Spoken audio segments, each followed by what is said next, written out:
business model et comment est-ce qu'on pense que cette technologie va pouvoir se développer autant aux États-Unis. Les États-Unis, c'est un marché actuellement très mûr à cause de la position de l'État américain sur le CNS2. Ça va changer énormément la dynamique d'acceptation dans la PQC. Et je vous présente maintenant Loïc, qui est notre COO et qui aujourd'hui travaille sur cette stratégie. On va vous l'expliquer. Merci, bonsoir à tous.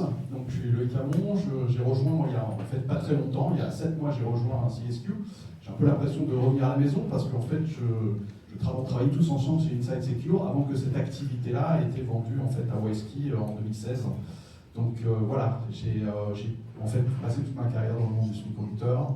J'ai commencé avec Texas Instruments, voilà, il y a les ST, il y a les TI, moi je faisais partie des TI.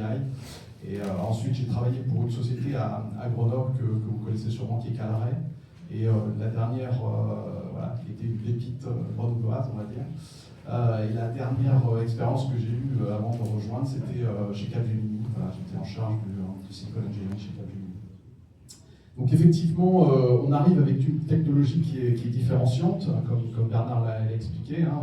Il y a beaucoup de gens qui font de la sécurité, de la crypto. Quand on regarde sur des niveaux un peu plus sérieux et des niveaux de certification très élevés, en fait, on est très très peu nombreux aux États-Unis. Et ça, c'est une discussion que l'on a aujourd'hui avec des partenaires américains.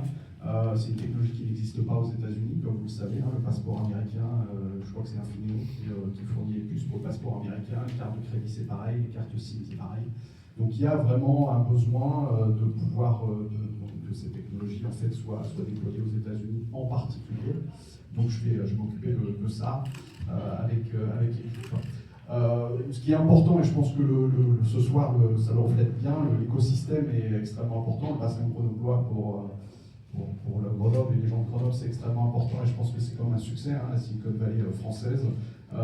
Et donc le lancement qui a été fait, la présentation qui a été faite de ce produit à New York il y a un mois, on a donc fait une annonce de presse pour dévoiler ce produit et on a eu la chance d'avoir effectivement un certain nombre de nos partenaires, donc je dis partenaires parce qu'il y a des clients, il y a des fournisseurs, il y a des partenaires dans le monde du semi-conducteur et aussi en dehors du monde du semi-conducteur qui nous ont en fait soutenus dans cette démarche et qui ont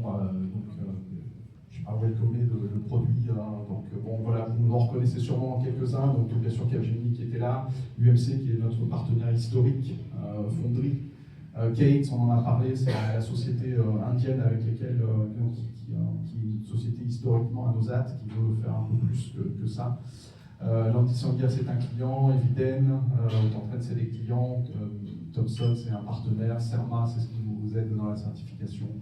Voilà, PorticaQ, Colibri, c'est une société intéressante qui fait un framework pour les ordinateurs quantiques avec lesquels on travaille aussi sur des solutions plutôt orientées sur le producteur. Voilà, donc l'écosystème encore une fois important et très content d'être là avec vous ce soir.